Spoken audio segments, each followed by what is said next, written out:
Papa, ta cuisine de grand-mère est complètement dépassée. Plus personne ne veut de ces plats lourds de village en 2025.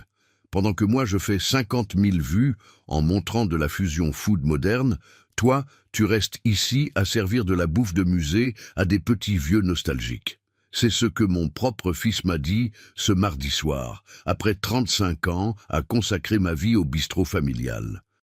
Thomas, le gamin que j'ai élevé dans la cuisine de ce restaurant, qui a appris à faire une sauce béchamel avant de savoir lasser ses chaussures, me traitait de ringard. 35 ans à servir la même clientèle fidèle, des recettes transmises de père en fils pendant 4 générations. Le coq au vin de ma grand-mère, la tarte tatin que ma mère avait perfectionnée. Et c'est comme ça que mon propre sang voyait notre héritage familial. Je n'ai pas dit un mot. J'ai accroché mon tablier, verrouillé la porte de la cuisine pour la dernière fois, et je suis rentré directement chez moi. Le lendemain matin, à 8 heures, j'ai appelé l'agent immobilier. En 72 heures, j'ai mis un écriteau sur la porte. Fermé définitivement. Le bistrot qui était la fierté de la famille, fermé pour toujours. Mais ce gamin ne savait pas que ce vieux chef avait encore quelques cartes dans sa manche. Et qu'il allait découvrir de la façon la plus amère le vrai goût de la tradition qu'il méprisait tant. Je m'appelle Marcel Dubois. J'ai 63 ans et j'ai été chef patron du bistrot chez Marcel pendant 35 ans au cœur de Lyon.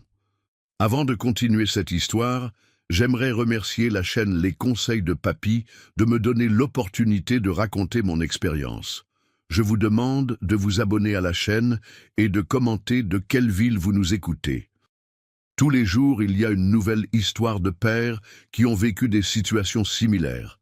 Mon bistrot n'était pas un restaurant ordinaire, c'était de l'histoire vivante. Mon arrière-grand-père Pierre avait ouvert les portes en 1924, juste après la Première Guerre. Je me souviens de l'histoire que mon père racontait.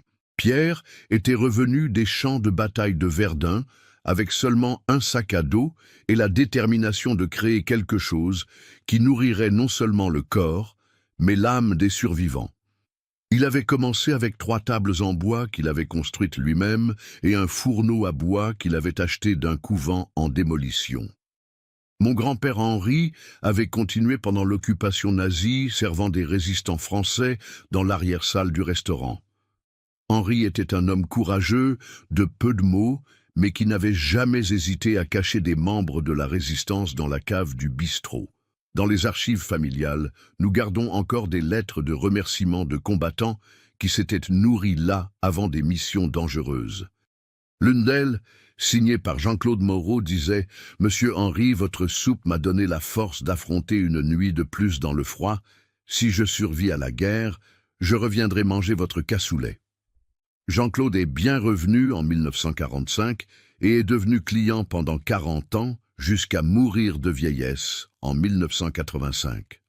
Mon père Louis avait pris la succession dans les années 60, transformant l'endroit en une référence de la cuisine lyonnaise. Louis était l'opposé de son père. Extraverti, toujours en train de rire, il connaissait chaque client par son nom et son histoire. C'est lui qui avait introduit le coq au vin, qui était devenu la spécialité de la maison, perfectionnant une recette que ma grand-mère Marie avait rapportée de Bourgogne. Louis avait le don de faire sentir à chaque personne qui entrait dans le bistrot qu'elle faisait partie de la famille. Même les touristes qui ne passaient qu'une fois à Lyon repartaient de là en parlant du petit Français rigolo qui cuisine comme les dieux. Et moi, j'avais pris les casseroles en 1988, quand j'avais seulement 28 ans. Mon père avait eu un infarctus soudain en décembre 1987, pendant qu'il préparait le réveillon. J'étudiais l'ingénierie à l'université de Lyon, mais quand je l'ai vu à l'hôpital, connecté à ses tubes, j'ai pris la décision la plus importante de ma vie. J'ai abandonné la faculté au milieu du dernier semestre et j'ai pris en main le bistrot. Louis s'est rétabli, mais n'a plus jamais eu la même énergie. Il a travaillé avec moi jusqu'en 1995, m'enseignant chaque secret, chaque technique, chaque histoire, derrière chaque plat. Quand ma femme Isabelle est morte du cancer en 2019, Thomas avait 32 ans et travaillait déjà comme blogueur culinaire à Paris. Isabelle était mon âme sœur, non seulement comme épouse, mais comme partenaire au restaurant. Elle s'occupait de la décoration, choisissait les fleurs fraîches que nous mettions sur les tables, conversait avec les clients réguliers comme s'ils étaient des parents éloignés. C'était elle qui assaisonnait les salades, avec cette touche spéciale que personne d'autre n'arrivait à reproduire. C'était elle qui se souvenait des anniversaires des clients fidèles et gardait toujours un morceau de tarte aux pommes pour fêter. Dans les derniers mois de la maladie, quand elle ne pouvait plus travailler, je venais au bistrot avant l'aube et restais jusqu'à la fermeture, courant à l'hôpital chaque fois que c'était possible. Ce furent les mois les plus durs de ma vie. Voir la femme de ma vie dépérir pendant que j'essayais de maintenir en vie le rêve que nous avions construit ensemble, c'était comme cuisiner avec le cœur brisé en 1000 morceaux. Je lui ai promis sur son lit d'hôpital que je maintiendrais nos traditions vivantes et qu'un jour je passerais tout à notre fils unique. Elle a serré ma main avec le peu de force qui lui restait et a murmuré « Marcel, apprends à Thomas à aimer cette maison comme nous l'avons aimée. Apprends-lui que la nourriture, c'est de l'amour servi dans l'assiette. » Ce furent pratiquement les dernières paroles qu'elle m'a dites avant de partir.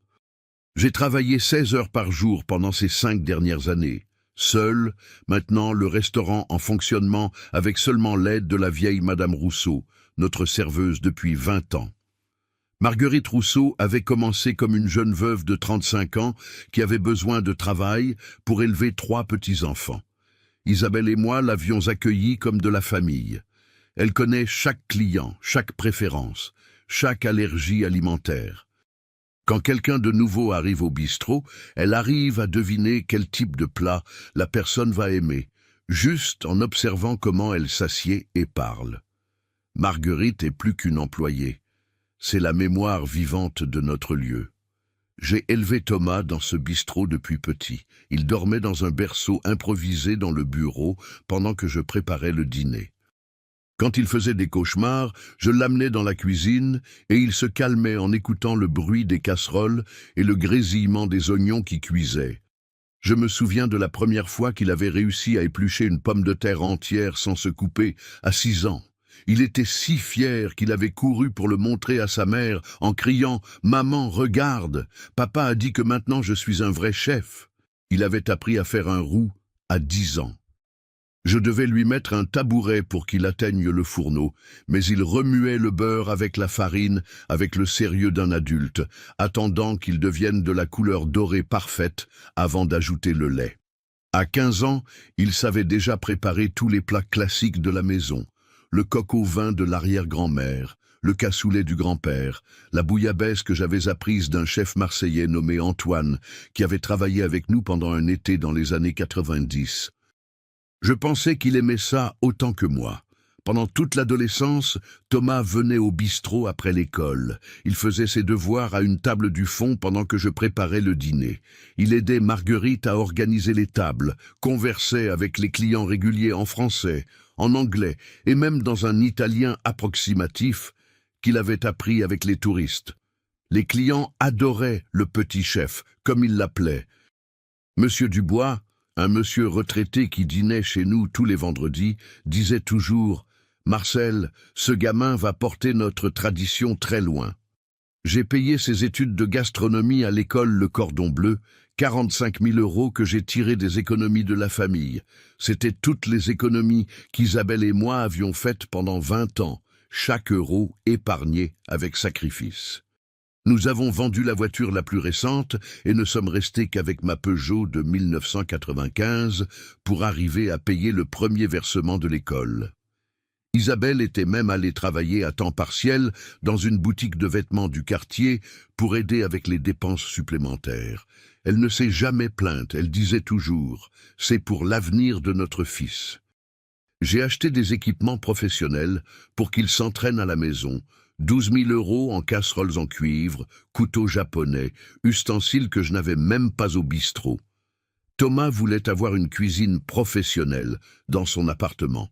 J'ai acheté un fourneau industriel à 6 feux, un four combiné, un réfrigérateur commercial.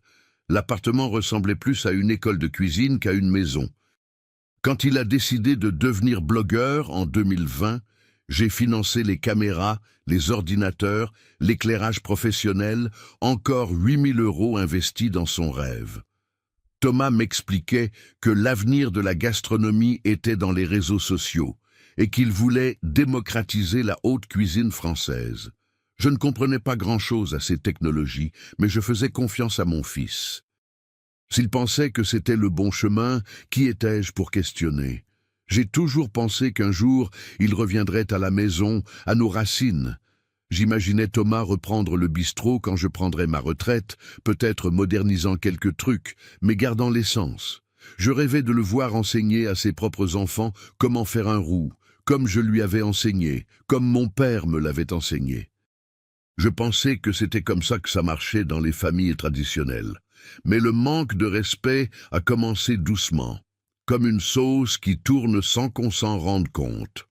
En 2020, Thomas a amené une petite amie parisienne pour dîner. Amélie était journaliste d'un magazine de gastronomie moderne, tout habillée en noir, cheveux coupés dans un style qu'elle appelait minimaliste. Elle regardait autour du bistrot avec une expression qui mélangeait curiosité et une certaine supériorité. J'ai préparé mes meilleurs plats pour l'impressionner. J'ai commencé par une terrine de campagne, faite avec du foie de canard et du cognac, suivie de notre fameux coq au vin, accompagné de pommes de terre, sarladaises et de haricots verts du jardin d'un fournisseur local. Pour dessert, la tarte tatin de la recette de ma mère. J'ai demandé à Thomas de présenter les plats, d'expliquer l'histoire de chaque recette, de parler de la tradition familiale. Il est devenu rouge de honte et a dit à voix basse « Papa, elle ne va pas comprendre ces trucs. Démodés. Démodés. » Ce mot a martelé dans ma tête pendant des semaines. Comment ça, démodé? Ces recettes avaient traversé des guerres, des occupations, des crises économiques. Elles avaient nourri des résistants, des survivants, des familles entières pendant des générations. Et maintenant, elles étaient juste démodées. Amélie a mangé poliment, mais j'ai remarqué qu'elle prenait des photos des plats avec une expression ironique. Plus tard, j'ai découvert qu'elle avait écrit un article sur « les bistrots familiaux qui résistent au temps », où elle décrivait notre lieu comme « charmamment nostalgique, mais culinairement stagnant ». L'article a été publié dans un magazine que Thomas adorait lire. En 2021, j'ai offert 40% des parts du restaurant à Thomas. Je pensais que c'était une surprise merveilleuse. J'avais préparé tous les papiers avec l'avocat, calculé les valeurs, imaginé comment ce serait de travailler ensemble officiellement. Sa réponse a été directe. « Je ne veux pas m'associer à un business qui n'a pas d'avenir, papa. Le bistrot traditionnel, c'est du siècle passé. L'avenir, c'est digital, c'est la connexion globale, c'est l'innovation. » Il a dit ça devant Marguerite. J'ai vu ses yeux se remplir de larmes. Elle qui avait consacré 20 ans de sa vie au bistrot, qui connaissait chaque recette, chaque client, chaque histoire. Pour Thomas, tout ça n'était que du siècle passé. Fin 2022, j'ai découvert qu'il faisait des vidéos sur TikTok et Instagram, en se moquant de la vieille garde de la gastronomie française, qui insiste sur des plats dépassés que plus personne ne veut manger. Une des vidéos s'appelait « Pourquoi mon père cuisine encore comme si c'était 1950 ?» Il n'a jamais cité mon nom directement, mais il montrait des photos du bistrot, imitait ma façon de parler, reproduisait les recettes familiales de façon caricaturale. Les commentaires étaient cruels. « Ton père doit être de ces chefs têtus qui n'acceptent pas l'évolution. Je parie qu'il utilise du saindoux dans tout. Les vieux comme ça, c'est ce qui tue la gastronomie française. » Thomas ne permettait pas seulement ses commentaires. Il en liquait certains et répondait même avec des petits rires. En mars 2023, il a amené des amis influenceurs de Paris pour connaître l'intérieur de la France. Ils sont arrivés dans une BMW cabriolet, tous habillés avec des vêtements chers et décontractés, parlant fort, riant de choses que je ne comprenais pas. Thomas m'a présenté comme « mon père », le chef traditionnel dont je parle toujours dans mes vidéos. J'ai préparé mon meilleur repas pour les recevoir. Terrine de campagne, avec des cornichons artisanaux que je préparais moi-même, pot-au-feu traditionnel cuit pendant 6 heures avec de la viande de première qualité, des légumes du marché local, tarte aux pommes de la recette de l'arrière-grand-mère avec des pommes que j'allais chercher personnellement dans une ferme à 50 kilomètres.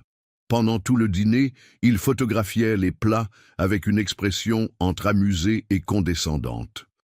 J'ai entendu un d'eux chuchoter « Mec, c'est exactement cette bouffe lourde dont tu parles dans tes vidéos. On dirait de la bouffe de maison de retraite. » Thomas a ri et a répondu « Ouais, mon père n'a pas encore compris que les temps ont changé. Il pense que tout le monde veut manger comme à l'époque des arrière-grands-parents. » Ils ont ri. Ils ont fait semblant d'aimer la nourriture. On demandait à prendre des photos avec moi pour montrer l'authenticité de l'intérieur français. Mais je voyais dans leurs yeux la même supériorité qu'Amélie. J'étais juste une pièce de musée vivante pour qu'ils s'amusent. Après qu'ils soient partis, Thomas est resté pour discuter. Il a dit que je devais moderniser le bistrot, peut-être engager quelqu'un pour les réseaux sociaux pour amener le business au XXIe siècle. Il a suggéré que je fasse des partenariats avec des influenceurs, que j'offre des plats instagrammables, que je crée un menu de fusion food. Papa, tu ne comprends pas. Les gens aujourd'hui veulent de l'expérience, ils veulent de la nouveauté. Plus personne ne veut manger la même bouffe que leurs grands-parents, le monde a évolué. J'ai essayé d'expliquer que nos clients venaient justement chercher cette continuité, cette sensation de revenir à la maison. Qu'il y avait de la valeur dans la tradition, dans la qualité des ingrédients, dans la technique affinée au cours de décennies. Papa, la nostalgie ne paye pas les factures. Vous avez quoi? 20 clients fidèles, tous des petits vieux qui vont mourir dans les prochaines années? Et après, tu vas fermer de toute façon. En juillet 2023, Thomas a gagné 100 000 abonnés en faisant une vidéo appelée « Pourquoi la cuisine française traditionnelle doit mourir ?» Il a dit que des plats comme le cassoulet, le coq au vin et la bouillabaisse étaient des reliques d'une époque où les gens se fichaient de la santé, de la durabilité ou de l'innovation. Il a dit que la fusion food et la gastronomie moléculaire étaient l'avenir, que les chefs traditionnels comme mon père et d'autres de sa génération étaient des obstacles à l'évolution de la gastronomie mondiale. La vidéo a eu 2 millions de vues. Les commentaires étaient partagés. Certains défendaient la tradition, mais la majorité était d'accord avec Thomas. Enfin quelqu'un qui dit la vérité. La cuisine française traditionnelle, c'est que du gras et du sel. Les vieux chefs sont tous pareils, têtus et bloqués dans le passé. J'ai regardé la vidéo en entier 3 fois, essayant de comprendre comment on en était arrivé là. Comment le gamin qui avait appris à faire un roux dans ma cuisine prêchait maintenant publiquement que tout ce que je représentais devait mourir. À Noël 2023, il est apparu au bistrot avec une caméra professionnelle et une petite équipe. Il voulait filmer une journée dans la vie d'un chef traditionnel pour un documentaire sur comment la gastronomie française résiste à l'évolution. J'ai compris au ton que ce n'était pas un hommage. C'était une critique déguisée. Ce sera un portrait honnête, papa. Je vais montrer ton travail, ta dévotion, mais aussi les limitations de l'approche traditionnelle. Des limitations. J'ai refusé immédiatement. Papa, tu rates une opportunité de te moderniser. Il a dit devant Marguerite et quelques clients. Mes abonnés pourraient connaître le restaurant, peut-être même amener du nouveau mouvement. Pour qu'ils se moquent comme tes amis l'ont fait. J'ai répondu. Il s'est énervé. Tu as toujours été trop paranoïaque, papa. C'est pour ça que cet endroit est toujours vide. Tu ne sais pas t'adapter, tu n'acceptes pas les changements, tu continues à servir de la bouffe de vieux pour des vieux. Marguerite a interrompu. Thomas, tu manques de respect à ton père. Madame Rousseau, avec tout le respect, vous êtes aussi de l'ancienne génération. Vous ne comprenez pas le monde moderne. C'était la première fois que je voyais Marguerite vraiment offensée. Elle qui avait traité Thomas comme un petit-fils depuis qu'il était petit. La femme qui lui avait appris à plier les serviettes, qui apportait des bonbons spéciaux pour ses anniversaires, qui avait pleuré de bonheur quand il était diplômé de l'école de cuisine. Pendant tout le premier semestre de 2024, Thomas a continué à grandir sur les réseaux sociaux. Il a atteint 300 000 abonnés, a décroché des contrats publicitaires avec de grandes marques d'équipements culinaires, est apparu dans des programmes TV comme spécialiste de la nouvelle gastronomie française. Chaque fois qu'il donnait des interviews, il mentionnait qu'il venait d'une famille traditionnelle de chefs, mais il faisait bien comprendre qu'il avait évolué au-delà des limitations de la formation familiale. Dans une interview pour un magazine parisien, il a dit « Mon père est un homme honorable, mais il représente une France qui n'existe plus. Une France rurale, isolée, qui refuse de dialoguer avec le monde. Moi, je représente la France connectée, cosmopolite, ouverte à l'innovation. » La goutte qui a fait déborder le vase, c'était ce mardi de janvier 2024. Je venais de servir monsieur et madame Perrin, un couple de 78 ans qui vient dîner chez nous depuis 25 ans. Henri Perrin avait été ingénieur SNCF, retraité depuis 15 ans. Sa femme Marie était institutrice. Il venait tous les derniers mardis du mois, commandait toujours la même chose. Entrée d'escargot, cassoulet comme plat principal, tarte tatin à partager en dessert. Ce soir-là, Marie était particulièrement émue. Elle a dit que le cassoulet était exactement pareil à celui qu'ils mangeaient chez leur grand-mère à Toulouse, quand ils étaient enfants. « Monsieur Marcel, elle a dit les yeux humides, vous maintenez vivante une France que ma petite fille ne connaîtra jamais. Cette saveur, cette dévotion, cette tendresse, tout est là dans votre assiette. » Henri était d'accord. « Marcel, vous êtes un artisan. Dans un monde où tout devient fast-food, vous maintenez l'âme de notre cuisine. Mes parents seraient fiers de savoir qu'il existe encore quelqu'un comme vous. » Mon cœur était tout chaud quand Thomas est apparu vers 21h30. Il venait directement d'un tournage à Paris, équipement de filmage dans un sac à dos cher, vêtements stylés signés par un designer italien, basket qui coûtait plus que mon salaire d'une semaine. Il était accompagné d'une assistante jeune qui le suivait en notant tout ce qu'il disait sur son portable. J'ai commenté les compliments des Perrins, combien c'était gratifiant de maintenir vivante la tradition culinaire française que notre famille gardait depuis 4 générations. J'ai raconté comment Marie avait pleuré en se souvenant de l'enfance, comment Henri avait parlé de ses parents avec nostalgie. Thomas a tout écouté avec une expression impatiente. Puis, il a regardé autour du bistrot à moitié vide. C'était un mardi pluvieux d'hiver, et a lâché ces mots qui ont détruit mon âme. « Papa, ta cuisine de grand-mère est complètement dépassée. Plus personne ne veut de ces plats lourds de village en 2025. Pendant que moi je fais 50 000 vues en montrant de la fusion food moderne, toi tu restes ici à servir de la bouffe de musée à des petits vieux nostalgiques. C'est pour ça que cet endroit est toujours vide. Vous, de la vieille garde, ne comprenez pas que la gastronomie a évolué. Tu gâches ta vie à maintenir vivante une tradition morte. » Son assistante a souri et a continué à noter. Elle planifiait probablement déjà comment transformer ça en contenu pour les réseaux sociaux. J'ai senti comme s'il avait craché sur 4 générations d'histoire. Ce n'était pas seulement mes plats qu'il méprisait, c'était tout notre héritage familial, tout le sacrifice que j'avais fait pour maintenir cet endroit vivant après la mort de sa mère. C'était le mépris pour la mémoire d'Isabelle, qui avait demandé sur son lit de mort que j'enseigne à Thomas à aimer cette maison. Le silence a pesé pendant quelques secondes éternelles. Marguerite a arrêté de nettoyer les tables, regardant effrayée. Les Perrins qui finissaient encore le dessert étaient gênés. J'ai respiré profondément, senti le poids de 35 ans de dévouement, enlevé mon tablier pour la dernière fois, l'ai accroché au crochet de la cuisine et ai dit seulement « Alors c'est décidé ». J'ai verrouillé la porte de la cuisine avec la clé maîtresse, éteint les lumières une par une, pris ma veste du vestiaire du bureau. Thomas est resté planté là, sans comprendre. Il a crié « Papa, qu'est-ce que tu fais? Arrête ce théâtre !» Mais j'étais déjà à la porte de derrière. « Papa, reviens ici, tu es ridicule !» Mais j'étais déjà dans la rue, marchant vers chez moi, sous la pluie fine de janvier. Pour la première fois en 35 ans, je sortais du bistrot avant minuit sans être sûr d'y revenir le lendemain.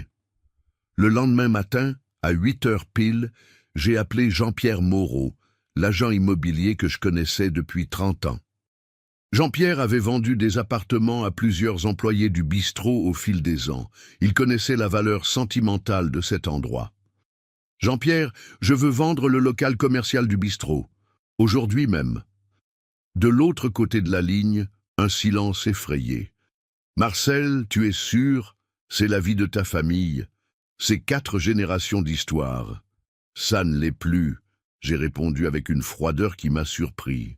« Marcel, tu vas bien? Il s'est passé quelque chose? Jean-Pierre, tu connais un acheteur intéressé par un local commercial dans le centre historique de Lyon? Eh bien, il y a une chaîne de fast-food qui cherche des emplacements stratégiques. Mais Marcel, programme le rendez-vous pour ce matin. À 10 heures, j'étais dans le bureau de Jean-Pierre avec l'avocat Pierre Dubois, sans parenté, malgré le même nom. La proposition de la chaîne de fast-food était sur la table, 280 000 € pour le local commercial, incluant le fonds de commerce et les équipements. C'était bien en dessous de la valeur du marché. Le bistrot valait au moins 400 000 €, considérant l'emplacement privilégié et la clientèle établie. Mais je ne voulais pas négocier, je ne voulais pas perdre de temps avec des évaluations et des contre-propositions. « J'accepte », j'ai dit simplement.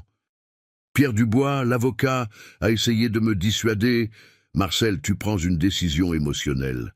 Attends au moins une semaine, réfléchis mieux. Pierre, depuis combien d'années tu me connais? Une vingtaine. Pendant tout ce temps, tu m'as vu prendre une décision précipitée? » Il a secoué la tête. « Alors, fais-moi confiance maintenant. Je veux signer aujourd'hui. » À 14 heures, le contrat de vente était signé. La chaîne de fast-food était pressée aussi. Ils voulaient profiter du mouvement du centre historique de Lyon pour ouvrir une franchise de plus. Pour eux, c'était juste un local commercial de plus dans un bon emplacement. Pour moi, c'était la fin d'un siècle d'histoire familiale.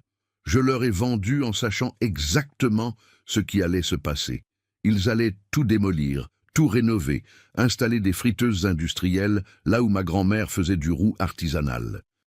Ils allaient mettre des tables en plastique là où des générations de Lyonnais avaient célébré des anniversaires, des demandes en mariage, des réunions de famille.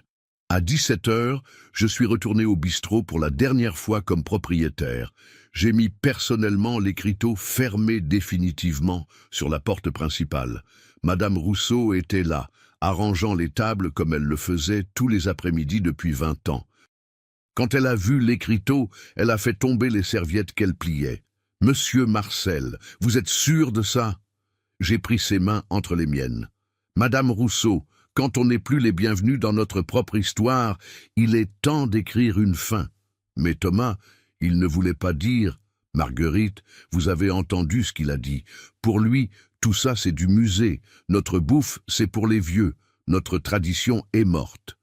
Si c'est comme ça qu'il voit le travail de la vie de son père, alors il n'y a vraiment plus de raison de continuer. » Elle a pleuré. Elle a pleuré pour les 20 ans consacrés à cet endroit, pour les clients devenus amis, pour les recettes qu'elle savait par cœur, pour les histoires dont elle avait été témoin. Elle a pleuré pour l'injustice de voir toute une vie de travail résumée à bouffe de musée. Je lui ai donné 1 mois de salaire supplémentaire et une lettre de recommandation chaleureuse. « Marguerite, vous ferez toujours partie de cette famille. Si vous avez besoin de quelque chose, je serai là. » Ce soir-là, je me suis assis dans ma cuisine chez moi et j'ai regardé autour. C'était bizarre d'être là à 19 heures, heure où normalement j'aurais été au bistrot en train de préparer les premiers plats du dîner. Le silence de la maison était lourd, chargé d'une solitude que je n'avais pas ressentie depuis la mort d'Isabelle. J'ai pris une bouteille de Côte-du-Rhône que je gardais pour les occasions spéciales et j'ai servi un verre. J'ai ironisé amèrement que c'était ça, l'occasion spéciale, le jour où j'avais fermé le rêve de 4 générations. J'ai pensé appeler Thomas, expliquer ce que j'avais fait, essayer une dernière conversation, mais je me suis souvenu de ces mots. tradition morte, bouffe de musée, tu gâches ta vie. Il n'y avait plus rien à discuter. La première semaine a été de silence absolu. Thomas n'a pas appelé, n'est pas venu, n'a pas envoyé de message. Il pensait probablement que c'était un caprice de vieux et que bientôt je reviendrais sur ma décision. Rouvrirai le bistrot, demanderai pardon pour la scène dramatique. Mais le samedi suivant, une semaine après la fermeture, il est passé en voiture dans la rue et a vu les machines de démolition arrêtées devant ce qui avait été notre bistrot. Les ouvriers de la chaîne de fast-food avaient déjà commencé à retirer les vieux équipements pour installer des friteuses industrielles, des fours micro-ondes, des machines à soda. J'ai vu la scène de la fenêtre de mon appartement. Thomas est sorti de la voiture, s'est approché des machines, a parlé avec un ouvrier, puis il est resté planté sur le trottoir pendant plusieurs minutes, regardant l'intérieur vide de ce qui avait été notre cuisine. C'est là que les appels désespérés ont commencé. Le premier a été à 7 heures du matin du lundi suivant. Le téléphone a sonné insistamment jusqu'à ce que je réponde. « Papa, qu'est-ce que tu as fait? Tu ne peux pas avoir fermé le restaurant familial ?» J'ai répondu calmement. « Thomas, tu as dit que c'était de la bouffe de musée, alors j'ai fermé le musée. » Mais papa, je ne le pensais pas littéralement. C'était juste une critique constructive. Tu es en train d'être dramatique. Fils, quand tu détruis l'âme de quelqu'un et que tu appelles ça une critique constructive, le problème n'est pas le côté dramatique, c'est la dignité. Papa, tu exagères. Tous les fils critiquent leur père. C'est normal. Thomas, tu ne m'as pas critiqué. Tu m'as humilié, devant les employés, devant les clients. Tu as dit que je gâchais ma vie, que notre tradition était morte, que j'étais un obstacle à l'évolution. Si c'était ça que tu pensais, pourquoi maintenir ouvert? J'ai raccroché. Les appels se sont multipliés. 15, 20, 30 par jour. Messages WhatsApp alternant entre désespoir et colère. Email long essayant d'expliquer qu'il avait été mal interprété. Je lisais tout, mais ne répondais pas. Pendant une semaine entière, il a essayé de me convaincre que c'était tout un malentendu. « Papa, s'il te plaît, décroche le téléphone. Je sais que tu es là. On peut discuter comme des adultes.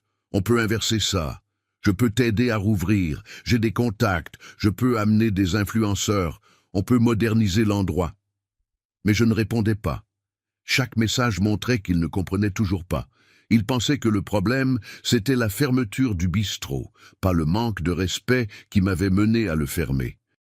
Il pensait qu'il pouvait réparer tout en amenant des influenceurs, exactement le contraire de ce que représentait notre tradition. C'est là qu'il a découvert les vraies conséquences. Sans le bistrot familial à visiter et montrer dans ses vidéos, ses abonnés ont commencé à demander après son héritage culinaire français authentique. Toute sa crédibilité venait du fait d'être fils de chef traditionnel qui a évolué au-delà des limitations familiales. Maintenant, il n'avait plus d'histoires à raconter, de recettes de famille à montrer, ni un restaurant historique pour donner de la légitimité à son contenu. Les commentaires sur ces vidéos ont changé de ton. « Thomas, où est le bistrot de ta famille que tu montrais toujours? Tu as complètement abandonné tes racines. Sans la tradition familiale, tes vidéos sont devenues sans âme. Pourquoi tu ne parles plus jamais du restaurant de ton père? » Thomas a essayé de détourner le sujet, ne parlant que de techniques modernes et d'ingrédients innovants. Mais ses abonnés ont remarqué. En 15 jours, il a perdu 30 000 abonnés. Les vues des vidéos ont chuté de moitié. Les marques qui sponsorisaient ces vidéos ont commencé à questionner. Une entreprise d'ustensiles culinaires de haute qualité a annulé un contrat de 15 000 € parce qu'elle ne voyait plus d'authenticité dans la proposition. Le directeur marketing m'a expliqué après « On a engagé Thomas justement pour la connexion avec la tradition française. Sans ça, il n'est qu'un influenceur de plus qui fait de la fusion food. » Une autre marque d'ingrédients gourmets qui payait 8 000 € pour 3 vidéos mensuelles a suspendu le partenariat. Nos produits sont artisanaux, traditionnels. On a besoin de quelqu'un qui représente ces valeurs de manière authentique. Un magazine gastronomique de Paris a annulé une chronique mensuelle que Thomas écrivait, alléguant que la perspective avait changé et qu'ils avaient besoin de quelqu'un de plus connecté aux racines culinaires françaises. En mars, le premier coup vraiment dur s'est produit. Thomas a été invité dans une émission TV très prestigieuse sur la nouvelle génération de la gastronomie française. C'était diffusé le dimanche sur France 2, présenté par Michel Denisot, un des critiques gastronomiques les plus respectés du pays. C'était l'opportunité dont il avait toujours rêvé, apparaître à la télévision nationale comme représentant de la nouvelle cuisine française. Mais quand il est arrivé au studio de la Maison de la Radio, il a découvert que le format avait changé.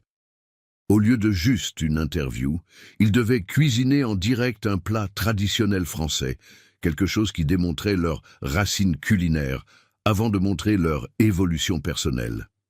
Le présentateur, Michel Denisot, a expliqué « Thomas, vous venez d'une famille traditionnelle de chefs lyonnais. Nos téléspectateurs adoreraient vous voir préparer quelque chose de classique d'abord, pour comprendre d'où vous êtes parti avant d'arriver à votre approche moderne. Que diriez-vous du fameux coq au vin de la tradition familiale ?» Thomas a bégayé. Il a essayé d'improviser, mais ne se souvenait pas des proportions exactes du temps de cuisson, des petits secrets que je gardais depuis des décennies.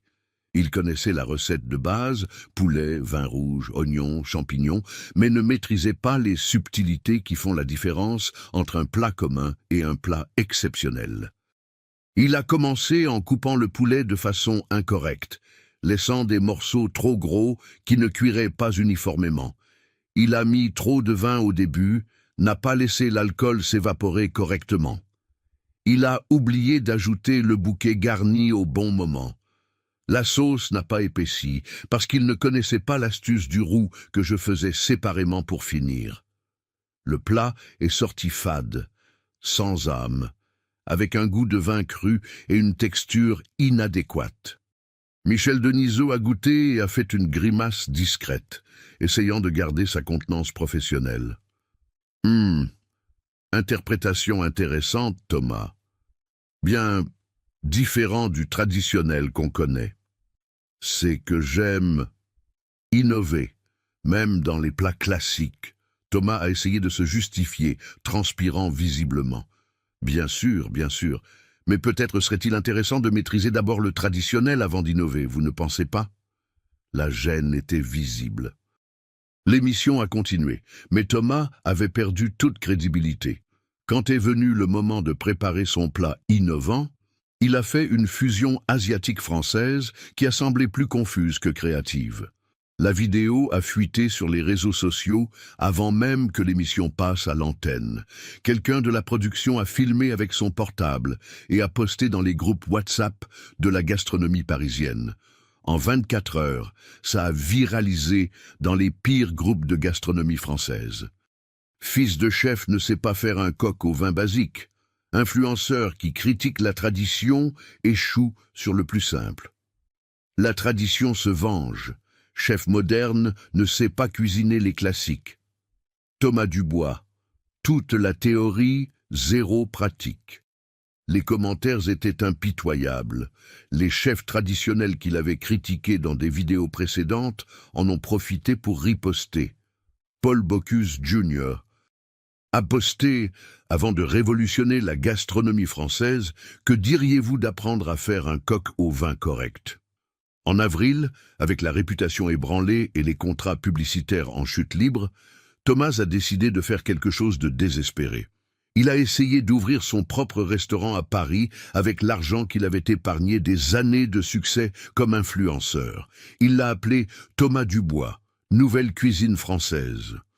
Il a loué un espace petit mais bien situé dans le 11e arrondissement, a investi 80 000 € qu'il avait économisés en publicité dans la rénovation, les équipements et la décoration.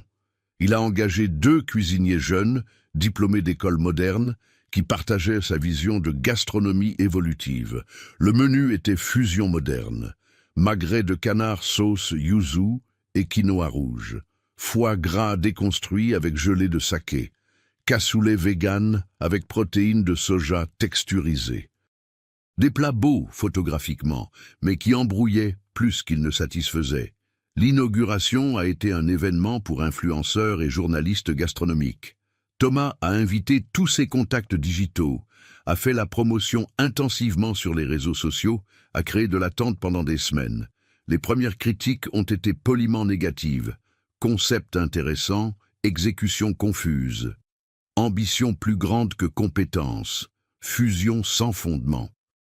Mais Thomas pensait que c'était juste la résistance de la vieille garde parisienne. Le problème est venu après, avec les clients ordinaires. Des Parisiens qui allaient au restaurant en espérant un bon repas et repartaient déçus. Le service était lent parce que Thomas insistait sur des plats trop complexes pour la capacité de la cuisine.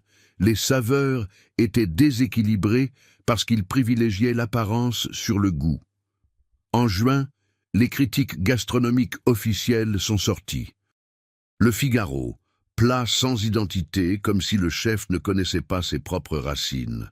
Libération, fusion confuse sans base traditionnelle solide. Le Monde, manque d'âme française authentique, on dirait de la bouffe d'aéroport international. La pire critique est venue de François Simon, du Figaro, le critique le plus redouté de Paris. Thomas Dubois représente tout ce qui ne va pas dans la nouvelle génération de chefs français. Il méprise la tradition sans la maîtriser, innove sans fondement, crée des plats Instagram au lieu de nourriture qui nourrit l'âme. Son coq au vin désastreux à la télévision n'était pas un accident. C'était une révélation. Il est impossible d'évoluer quand on ne sait pas d'où on vient. En août, après seulement 4 mois, le restaurant a fait faillite. Les réservations avaient chuté, les critiques négatives avaient éloigné les clients, les coûts élevés avaient rendu impossible le maintien du business. Thomas a perdu tout l'argent investi, plus 40 000 € de dettes avec les fournisseurs. Il a dû vendre les équipements de cuisine que j'avais achetés pour lui, les caméras professionnelles, même la BMW qu'il conduisait. Il est retourné vivre dans un petit appartement à Belleville, bien différent du loft stylé du Marais où il vivait au temps du succès. C'est en septembre qu'il a finalement compris l'étendue du désastre. Il a essayé de trouver du travail dans des restaurants traditionnels de Lyon, pensant qu'il pourrait revenir aux origines rapidement. Mais il a découvert une vérité amère que j'ai toujours su. Il ne savait pas vraiment cuisiner. Il savait faire des plats beaux pour Instagram, savait créer des combinaisons exotiques pour impressionner, savait parler de techniques modernes et d'ingrédients innovants. Mais il ne maîtrisait pas les bases de la cuisine française classique. Il ne savait pas faire un roux parfait qui ne colle pas et ne soit pas granuleux. Il n'arrivait pas à assaisonner correctement un cassoulet, équilibrant toutes les saveurs au cours des heures de cuisson lente. Il ne se souvenait pas des secrets de la sauce d'une bouillabaisse authentique, quand ajouter chaque type de poisson, comment préparer la rouille, quelle est la proportion exacte de safran. Toutes ces connaissances étaient avec moi. Et maintenant j'étais chez moi, retraité anticipé à 63 ans, m'occupant de mon petit jardin où je plantais les herbes que j'utilisais avant au restaurant. Thym, romarin, sauge, basilic pourpre, cerfeuil. Le premier restaurant qu'il a rejeté a été la Mère Brasier, un établissement traditionnel lyonnais. Le chef exécutif, Pierre Guillard, qui me connaissait depuis des années, a été direct. « Thomas, tu as le nom, tu as les médias. Mais tu n'as pas les fondements. Tu dois revenir aux bases. Je suggère que tu voies ton père. Le second a été Le Bouchon des filles, un autre classique de Lyon. La chef propriétaire, Catherine Moreau, a été encore plus claire. Ton père est un des derniers vrais artisans de la cuisine lyonnaise. Tu as gaspillé 35 ans de connaissances par orgueil. Je ne peux pas engager quelqu'un qui ne respecte pas son propre héritage. C'était comme ça partout. Les chefs qui me respectaient refusaient d'engager Thomas, non par vengeance, mais parce qu'ils reconnaissaient qu'il avait abandonné sa base technique en faveur d'effets visuels. Un jour d'octobre, après un autre rejet humiliant, il est apparu à ma porte. Il était plus maigre, avec des cernes profondes, des vêtements simples et froissés. Rien de l'influenceur stylé d'avant. Il ressemblait à un jeune chef cherchant son premier emploi, pas à une ex-célébrité de la gastronomie. « Papa, je peux entrer ?» Je l'ai laissé s'asseoir dans la cuisine de ma maison. La même cuisine où il avait appris à casser des œufs à 7 ans, où Isabelle lui avait enseigné à faire des crêpes les dimanches matins, où nous avions passé tant d'après-midi à parler de nourriture, de technique, de tradition. J'ai préparé du café comme il l'aimait dans l'enfance, avec beaucoup de lait et du sucre roux. J'ai utilisé la même tasse bleue qui était la sienne quand il était petit, gardée dans un placard depuis des années. Papa, j'ai tout cassé, j'ai tout perdu. Le restaurant, l'argent, les abonnés, la crédibilité, je n'arrive pas à trouver du travail parce que je ne sais pas vraiment cuisiner. Je ne savais que faire du spectacle pour Internet. Je suis resté silencieux, le laissant parler. Papa, je pensais que je pouvais être chef sans maîtriser les bases. Je pensais que la créativité suffisait, que la technique traditionnelle était une limitation. J'ai découvert que sans base solide, tout s'effondre. Il a commencé à pleurer. Pas les larmes calculées des vidéos émotionnelles, mais les pleurs de quelqu'un qui a tout perdu par orgueil et qui voit maintenant sa propre arrogance. Papa, j'avais tort, complètement tort. La tradition, elle n'est pas un poids, elle est une base, elle est racine. C'est ce qui nous soutient quand tout le reste échoue. Et j'ai coupé ma propre racine. Il a continué à pleurer en silence pendant plusieurs minutes. Je ne faisais qu'observer, me souvenant du gamin qui pleurait autrefois quand il ratait sa première crêpe, et je le consolais en disant que se tromper faisait partie de l'apprentissage. « Papa, vous pouvez me réapprendre, depuis le début, comme si j'étais un débutant qui n'a jamais rien su ?» La question a plané dans l'air pendant un long moment. J'ai bu mon café lentement, regardant par la fenêtre de la cuisine où je voyais le petit jardin qui était devenu mon nouveau monde. Je n'ai pas répondu immédiatement. Je l'ai laissé pleurer. J'ai laissé la question résonner dans la cuisine. J'ai laissé le poids de tout ce qui s'était passé s'installer entre nous. Après un long silence, j'ai dit « Thomas, on ne peut pas revenir en arrière. Le bistrot a disparu. 4 générations d'histoire sont devenues un McDonald's. Ça n'a pas de retour en arrière. Ta grand-mère Marie, qui a créé la recette du coq au vin, ton arrière-grand-père Pierre, qui a ouvert l'endroit de ses propres mains après la guerre, ton grand-père Henri, qui a risqué sa vie en cachant des résistants, tout ça est devenu friteuse industrielle. Je sais, papa, je sais que j'ai tout gâché, mais peut-être qu'on peut commencer quelque chose de nouveau, pas pareil à ce qui était, mais basé sur ce qui a toujours été juste. J'ai respiré profondément, pensé à Isabelle, à ce qu'elle dirait à ce moment. Je me suis souvenu de la promesse que j'avais faite à l'hôpital, d'enseigner à Thomas à aimer notre tradition. Si tu veux vraiment apprendre, tu vas devoir commencer par éplucher des pommes de terre, comme à 6 ans. Sans caméra, sans public, sans hâte, sans penser à du contenu pour les réseaux sociaux. Il a hoché vigoureusement la tête, et sans rien poster sur les réseaux. Sans transformer l'apprentissage en contenu, sans documenter le processus de retour aux racines. Juste toi, moi et la nourriture. En silence. Oui, papa. Ce que vous voudrez. Thomas, ce n'est pas ce que je veux. C'est ce qui doit être fait. Apprendre vraiment prend du temps, prend de la répétition, prend de l'humilité. Tu es disposé à passer des mois à ne faire que des brunoises de légumes jusqu'à perfectionner? Oui. Tu es disposé à faire des roux des centaines de fois jusqu'à obtenir la texture parfaite? Oui. Tu es disposé à travailler en silence, sans reconnaissance, sans applaudissements, juste pour le plaisir de maîtriser une technique? Oui, papa. Je veux juste redevenir votre fils. Nous avons commencé doucement la semaine suivante. 3 fois par semaine, mardi, jeudi et samedi, Thomas venait chez moi à 6 heures du matin. J'enseignais une technique de base à la fois, sans hâte, sans pression. D'abord, je lui ai appris à choisir les ingrédients au marché. Comment reconnaître un poulet élevé en liberté? Comment choisir des légumes de saison? Comment parler avec les producteurs locaux? Thomas s'était habitué à tout acheter dans des supermarchés gourmets parisiens, des produits beaux mais sans histoire. Je l'ai emmené au marché de Lyon, où j'achetais depuis 30 ans. Je l'ai présenté aux fournisseurs qui connaissaient notre famille depuis des décennies.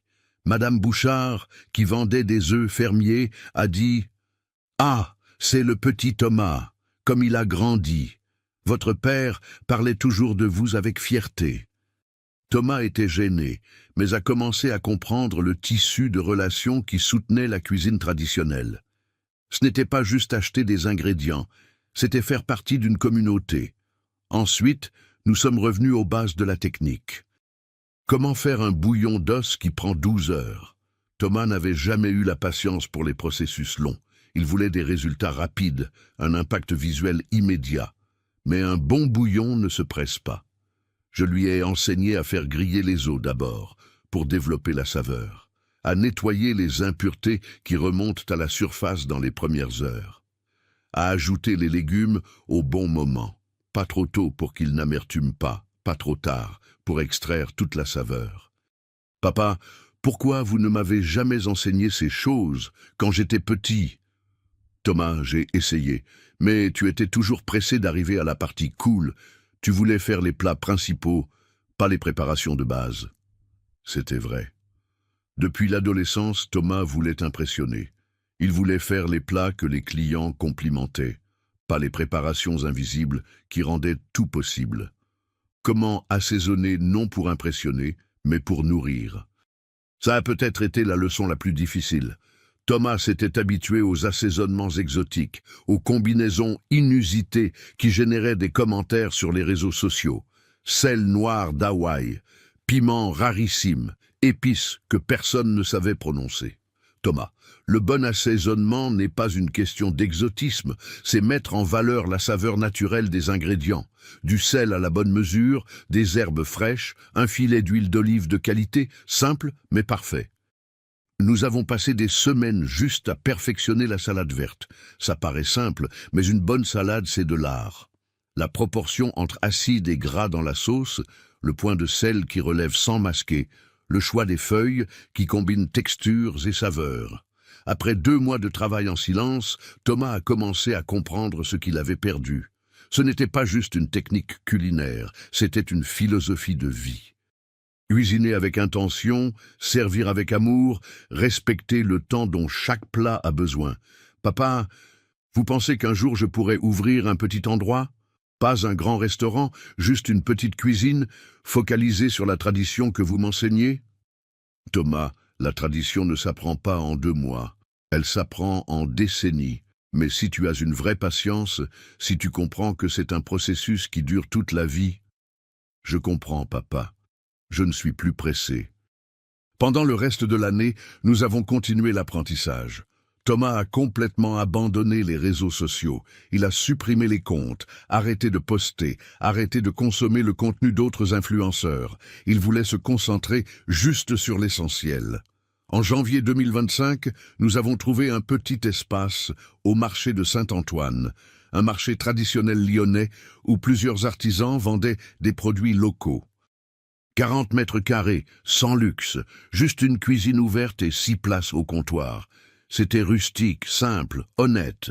Thomas a investi les derniers 15 000 € qu'il avait réussi à emprunter de la vente des vieux équipements. Il n'y avait pas d'argent pour une décoration élaborée ou des équipements de dernière génération. Nous avons acheté des casseroles d'occasion mais de qualité, des couteaux simples mais bien aiguisés, des assiettes en faïence blanche, sans ornement. Le nom est venu naturellement, chez Marcel et Thomas, un hommage à la tradition qu'il avait failli détruire, mais qu'il essayait maintenant de reconstruire avec humilité. Ce n'était pas un bistrot traditionnel comme l'ancien, mais ce n'était pas non plus de la fusion moderne. C'était quelque chose de nouveau, tradition avec humilité, des plats classiques français, préparés avec une technique ancestrale, mais servis de façon simple, sans prétention. Le menu était petit. Seulement 4 entrées, 4 plats principaux, 4 desserts. tout fait à l'instant, avec des ingrédients locaux, suivant des recettes traditionnelles que j'avais perfectionnées au cours de décennies. Thomas a appris à recevoir les clients avec calme, à expliquer les plats sans arrogance, à servir avec soin. Il n'y avait pas de hâte, pas de pression pour viraliser ou impressionner. Juste de la bonne nourriture, faite avec tendresse. Les premiers clients ont été les fournisseurs du marché, curieux d'essayer la nourriture du fils de Marcel que tous connaissaient. Puis sont venus les voisins, attirés par l'odeur qui sortait de la cuisine. Petit à petit, d'anciens clients du bistrot original ont découvert le nouvel endroit. Monsieur et Madame Perrin ont été parmi les premiers à apparaître. Quand ils ont goûté le coq au vin que Thomas avait préparé sous ma supervision, Marie a encore pleuré. « C'est pareil à l'ancien, elle a dit, pareil à ce qu'on mangeait chez Marcel, la même âme. » Aujourd'hui, 10 mois après l'ouverture, notre petit endroit a une file d'attente tous les soirs. Non pas parce que c'est moderne ou instagrammable, mais parce que la nourriture a une âme. Thomas a appris que la technique sans respect pour la tradition est vide, mais que la tradition sans évolution meurt aussi. Il est revenu sur les réseaux sociaux, mais de façon complètement différente. Au lieu de critiquer la vieille garde, il montre le processus d'apprentissage avec elle. Ses vidéos maintenant parlent de comment se reconnecter avec ses racines culinaires, la valeur de la patience en cuisine, pourquoi nous devons honorer ceux qui sont venus avant nous. Il n'a que 50 000 abonnés maintenant, bien moins que les 300 000 du pic. Mais ce sont des abonnés authentiques, intéressés à apprendre, pas à la polémique. Les marques artisanales sont revenues le chercher pour des partenariats, valorisant sa nouvelle approche respectueuse. Une chaîne de télé locale a fait un reportage sur le retour aux sources. Thomas a parlé avec humilité de l'erreur qu'il avait commise, de l'importance d'honorer la tradition avant d'essayer de l'innover. Je pensais que je pouvais révolutionner la gastronomie française sans la connaître profondément, il a dit dans l'interview. C'était de l'arrogance pure. Mon père gardait des décennies de connaissances que j'ai méprisées.